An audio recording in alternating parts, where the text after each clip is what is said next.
నమస్తే. ఆదివాసీ బిడ్డ మంత్రి సీతక్క మీద జరిగినటువంటి మీమ్స్ ట్రోల్స్ యావత్తు భారతదేశమంతా చూసింది. ఒక సీతక్కను నిజంగా అట్లా అవమానించడం అనేది దారుణం అంటూ కూడా అసెంబ్లీ సాక్షిగా ఆ అంశాన్ని ముఖ్యమంత్రి రేవంత్ రెడ్డి గారు ఖండించారు. యావత్తు తెలంగాణ ప్రజలంతా కూడా ఖచ్చితంగా ఆ మీమ్స్ ట్రోల్ చేసినటువంటి వాళ్ళకు ఖచ్చితంగా శిక్ష పడాలన్నటువంటి డిమాండ్ కూడా చేస్తూ ఉన్నారు. ఈ నేపథ్యంలోనే విద్యార్థి నాయకుడు కాంగ్రెస్ పార్టీ నాయకుడు వెంకట్ నాయక్ సీతక్క మీద చేసినటువంటి మీమ్స్ ట్రోల్స్ ఎవరైతే చేసిరో వాళ్ళ మీద సైబర్ క్రైమ్లో కంప్లైంట్ చేసిరు. వెంకట్ నాయక్ మనతో పాటు ఉన్నాడు. వెంకట్ నాయక్, అసలు ఎందుకు కంప్లైంట్ చేయాల్సి వచ్చింది? ఆ మీమ్స్ చూస్తూ ఉంటే నీకేమనిపించింది? అన్న, ముందుగా మా గౌరవ TPCC media and communication chairman గారు సామ రామ్మోహన్ రెడ్డి గారు దీని మీద ఒకసారి యాక్షన్ అంటే వెంకట్ దీని మీద ఒకసారి ఆలోచించండి, ఒక ట్రైబ్గా మీరు ఉన్నారన్నప్పుడు ఆ మీమ్ను చూసినప్పుడు మాకు చాలా ఆశ్చర్యం అనిపించింది. ఎందుకంటే ఒక నీతి జాతి లేని సన్నాసులు చేసిన పని అని అనిపించింది. ఎందుకంటే ఒక మహిళా మంత్రి గారు, దాంతోపాటు ఒక గిరిజన మహిళ, వారు అసెంబ్లీలో మాట్లాడుతున్నప్పుడు వెనకాల ఏదో చర్య జరిగిందని చెప్పి అవి చెప్పడానికి కూడా మాకు మనసు ఒప్పుతలేదు. ఆ చర్య జరిగిందని చెప్పి దాని మీమ్స్ దాన్ని వీడియో మార్ఫింగ్ చేసిరు. మార్ఫింగ్ చేసి దాన్ని ట్రోల్ చేసిరు. ట్రోల్ చేసినప్పుడు ఏంటి, మళ్ళీ అదే ట్రోల్ వీడియోని ఈ బీఆర్ఎస్ పార్టీ సన్నాసులు ఎవరైతే ఉన్నారో, ఇది బీఆర్ఎస్ పార్టీ సోషల్ మీడియా కుక్కలనే వర్ణిస్తా. ఎందుకంటే మీకు కనీసం అంటే ఒక మన ఫ్యామిలీలో కూడా ఇలాంటి మెంబర్స్ ఉంటారు, మన అక్క రూపంలో, మన చెల్లె రూపంలో, మన తల్లి రూపంలో ఉంటారన్న విషయాన్ని కూడా మర్చిపోయి అది దాన్ని మార్ఫింగ్ చేసి వాళ్ళు ఎవరైతే మహిళలు ఉన్నారో బీఆర్ఎస్ పార్టీ సోషల్ మీడియా మహిళల ద్వారా దాన్ని పోస్ట్ చేయించే ప్రయత్నం చేసిరు.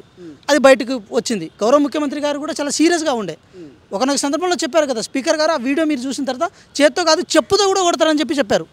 ఎందుకు ఈ మాట ఇంత ఇంత గట్టిగా వారు చెప్పాల్సిన అవసరం వచ్చిందంటే, ఒక మాట స్పష్టంగా చెప్పదలుచుకున్నాం అన్న, ఏదైనా అంశం వచ్చినప్పుడు క్వశ్చన్ చేసే రైట్ ఉంటుంది మనకు ప్రజాస్వామ్యంలో. క్వశ్చన్ చేయాలి, ప్రశ్నించాలి. ఎందుకంటే గవర్నమెంట్ ప్రతిదీ ఏదో లోపం లేకుండా పనిచేస్తుందని చెప్పి మేమే ఒకళ్ళతో పుచ్చుతలేము. కానీ గవర్నమెంట్ కూడా ఎక్కడొక్కడ మిస్టేక్ చేసి ఉండొచ్చు, దాని మీద ప్రశ్నించాల్సిన బాధ్యత ఉంటుంది. అసెంబ్లీ దేనికన్నా ప్రశ్నించడానికే.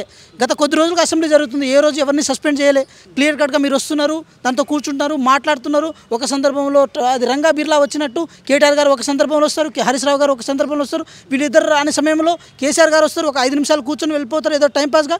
మీరు అసెంబ్లీ సమావేశాలను టైంపాస్ కోసం వాడుకుంటున్నారు, ప్రజల సమస్యల మీద చర్చించకుండా వాడుకుంటారని చెప్పి తెలిసింది.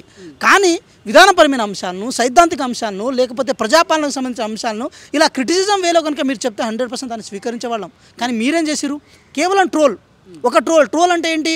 ట్రోల్ అంటే కూడా అది అవహేళన చేయడం, హ్యూమిలేట్ చేయడం, ఒక సెక్షన్ ఆఫ్ పీపుల్ హ్యూమిలేట్ చేయడం. పొన్నం ప్రభాకర్ గారిని, దాంతోపాటు సీతక్క గారిని, మిగతా మంత్రులను, ఎమ్మెల్యేలను అందరినీ ట్రోల్ చేయడమే పరమావధిగా పనిచేసుకొని మీ సోషల్ మీడియా మొత్తం పనిచేస్తుంటే ఏమనుకోవాలి?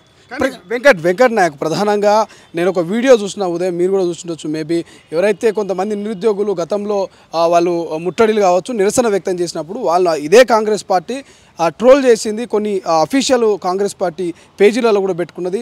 ఓ ఎమ్మెల్సీ మమ్మల్ని శంకిని అని కూడా నమోదించారు. మేము టీఆర్ఎస్ పెయిడ్ ఆర్టిస్టులము, టీఆర్ఎస్ మమ్మల్ని చేయిస్తుందన్నటువంటి వాళ్ళ ఒక ఆవేదన వ్యక్తం చేశారు. అంటే వాళ్ళ మీ మంత్రిని ట్రోల్ చేసి మేము చేస్తేనేమో మీరు వాళ్ళ మీద చర్యలు తీసుకోవాలంటూ స్పీకర్ గారు చెప్తా ఉన్నారు. మరి మహిళల మీద, ఒక నిరుద్యోగుల మీద ట్రోల్ చేసినప్పుడు ఎక్కడ పోయింది న్యాయం అనేది వాళ్ళ ప్రశ్న. ఏం చెప్తారు అన్న? నేను ఇదే అంటున్నా, అందుకోసమే ట్రోల్కి క్వశ్చన్కి డిఫరెన్స్ ఉంటుంది.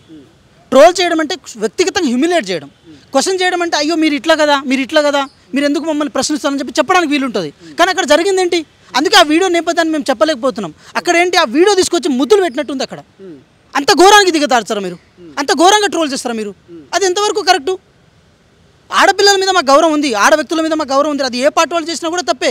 కానీ మేమేమంటున్నాం అంటే, ఒక మంత్రి గారి మీద అట్లా అనుచితంగా ఇంత దారుణంగా ఎట్లా చేస్తారు? అది చేయడం తప్పు కదా. ఇప్పుడు మీరు ఇచ్చిన కంప్లైంట్ కాపీ ఉందా? ప్రధానంగా ఎవరెవరి మీద, ఏ సోషల్ మీడియా ఛానళ్ళ మీద మీరు కంప్లైంట్ ఇచ్చారు? ఇది యాక్చువల్గా సోషల్ మీడియా ఛానల్ మీద కాదు, మీరు జూమ్ చేయొచ్చు. సోషల్ మీడియా ఛానల్ మీద కాదు, కానీ అది ట్విట్టర్ అకౌంట్ మీద. ఎవరైతే ట్విట్టర్ అకౌంట్ ఉన్నారో ట్విట్టర్ అకౌంట్లో అది బేస్ చేసుకొని ఎవరైతే దాన్ని సర్క్యులేట్ చేశారో వాళ్ళ మీద మేము కంప్లైంట్ ఇచ్చినాం. కంప్లైంట్ ఇచ్చినప్పుడు అది అల్టిమేట్గా ఏసీబీ గారు చూసినప్పుడు, సిఏ గారు చూసినప్పుడు, సిసిఎస్ అది ఎవరు మన పోలీసులు చూసినప్పుడు దాన్ని వాళ్ళు చాలా ఆశ్చర్యంగా వాళ్ళు చూశారు. అదేంటి ఇట్లా ఇంత దారుణంగా చేశారు, ఇంత ఘోరంగా చేశారు అని చెప్పి వాళ్ళే ఆశ్చర్యానికి లోనయ్యారు. మేమేమంటున్నాము, ఇక్కడ ఒకటే విషయం మీరు ఒకటి గమనించాలి. నేను ఒక ట్రైబ్గా మాట్లాడుతున్నా, ఒక ట్రైబల్ ఉమెన్, దట్టు ఒక పెద్ద పొజిషన్లో, అంటే ఇది పంచాయతీరాజ్ డిపార్ట్మెంట్ ఆ శాఖను తీసుకున్న వ్యక్తి, వారిని ఇంత దౌర్జన్యంగా, ఇంత దారుణంగా ట్రోల్ చేయడం ఏదైతే అది కరెక్ట్ కాదంటున్నాం. మీరు ఒకటి గమనించండి. బేసికల్ ఇప్పుడు రాజకీయాల్లో మాటలు ఉంటాయి, మాటలు తూటాలాగా వెళ్తాయి, ఒక మాట విమర్శిస్తాం, అయితే ఇదొక మాట, లేకపోతే అటొక మాట మనం చెప్తాం. కానీ మేమేమంటున్నాం అంటే, అసెంబ్లీ సమావేశాలు జరిగినప్పుడు, అసెంబ్లీ సమావేశాలు కానీ పార్లమెంట్ ప్రొసీడింగ్స్ జరుగుతున్నప్పుడు బేసికల్గా ఆ వీడియోస్ని అది అంటే ప్రజలను అవేర్నెస్ చేయడం కోసం, ప్రజలను వాస్తవాలు తెలియడం కోసం ఒక జవాబుదారితనంగా బయటకు చేసే ప్రయత్నం చేస్తారు. కానీ వీళ్ళు ఏం చేస్తారంటే, నా మాట వినండి, నా ఒక మాట, ఒకళ్ళ సభ్యులు మాట్లాడుతున్నప్పుడు ఆ సభ్యుని ఫోకస్ చేయకుండా సభ్యుల వెనకాల ఏం జరుగుతుంది, సభ్యుల వెనకాల అంటే ఎవరైతే మాట్లాడుతున్న సభ్యుడు ఉన్నాడో ఆ సభ్యుడు వెనకాల సభ్యులు ఏం చేస్తున్నారు, వాళ్ళు అంటే ఆ వేలుతో అది ఏది దంతాల మధ్య గోక్కుంటున్నారా లేకపోతే తల గోక్కుంటున్నారా, వాళ్ళు ఏం చేస్తున్నారని చెప్పి దాని మీద కాన్సన్ట్రేట్ చేయడం, అంటే ఇది కరెక్టా అని అంటున్నాం మేము. ఇంతకుముందు కూడా మీ పార్టీకి సంబంధించిన కొంతమంది ఎమ్మెల్యేలు కూడా ట్రోల్ చేసినట్టు ఇటువంటి విషయాలన్నీ. సార్ ఒక మాట మేము ఒకటే అంటున్నాము, మేము ఇప్పుడు 10 సంవత్సరాలుగా ఎక్కడ అధికారంలో లేము. సో ఇంత కెమెరా సిస్టాన్ని ఇక్కడ ఇంత ఇచ్చేయలే. అప్పుడు 2014 కంటే ముందు హుందాతనంగా వ్యవహరించేది. ఇప్పుడు మొన్న 2014 నుంచి ఇప్పటి వరకు 10 సంవత్సరాల వరకు మేము ఎక్కువగా ప్రశ్నించడానికి మాకు ప్రతిపక్ష హోదా కూడా లేకుండా చేసిరు. కానీ ఇప్పుడు వాళ్ళకి ప్రతిపక్ష హోదా ఉంది కదా, ఒక ప్రతిపక్ష పాత్ర పోషించినప్పుడు నిన్న కేటీఆర్ గారు ఏమంటున్నారండి, పార్లమెంట్లో కూడా వీడియోలు తీసుకొచ్చానని అంటున్నారు. అది ఉందా అండి? అంటే దీన్ని సమర్థిస్తున్నట్టే కదా మీరు మీ బ్యాచ్కి, మీ మూకకి, మీ ఏదైతే మూక ఉందో అది మూకుమ్మడి మూక ఏదైతే ఉందో వాళ్ళకి గైడ్ చేయండి, ఇది కరెక్ట్ కాదు, అధికారంలో ఈరోజు ఉంటాం, రేపు ఉండకపోవచ్చు, అధికారం అనేది శాశ్వతం కాదు, రాజకీయాల బండ్లు ఓడలైతాయి. కానీ ఎవరైనా వ్యక్తులు ఒక చైర్ మీద ఉన్నప్పుడు ఆ చైర్ని గౌరవించాల్సిన బాధ్యత మనకు ఉంటుంది. సో విషయం ఏమంటున్నామంటే, ఒక మహిళను గౌరవించాల్సిన బాధ్యత ఉంటుంది. ఒక మహిళని ఇంత దారుణంగా ట్రోల్ చేయాల్సిన అవసరం లేదు. సరే వ్యంగ్యంగా పిలవండి, లేకపోతే ఇప్పుడు మనం పేపర్లలో కార్టూన్ చేస్తాం, కార్టూన్ చేసినప్పుడు అదేంటి క్వశ్చనింగే, ప్రశ్నించడం, ఆ ప్రశ్నని ఆ రూపంలో చెప్పారని అంటాం. కానీ అది మరీ లైంగిక అంశాల మీద, వ్యంగ్యంగా అంశాల మీద ఆ చిత్రీకరణ చేస్తే అది ఎంతవరకు కరెక్ట్ అండి? అది కరెక్ట్ కాదు కదా. సో మేమేమంటున్నాం, నిన్న మీరు ఒకటి గమనించండి, ఇక్కడ మేము జాబ్ క్యాలెండర్ ప్రకటించిన తర్వాత దాంతోపాటు ఎవరైతే టీచర్స్ ఉంటారో ప్రమోషన్ అయిన టీచర్స్తో గౌరవ ముఖ్యమంత్రి గారు మీటింగ్ పెడితే దాన్ని డైవర్ట్ చేయడం కోసం అమరవీరుల సూపం దగ్గరికి వెళ్ళారు.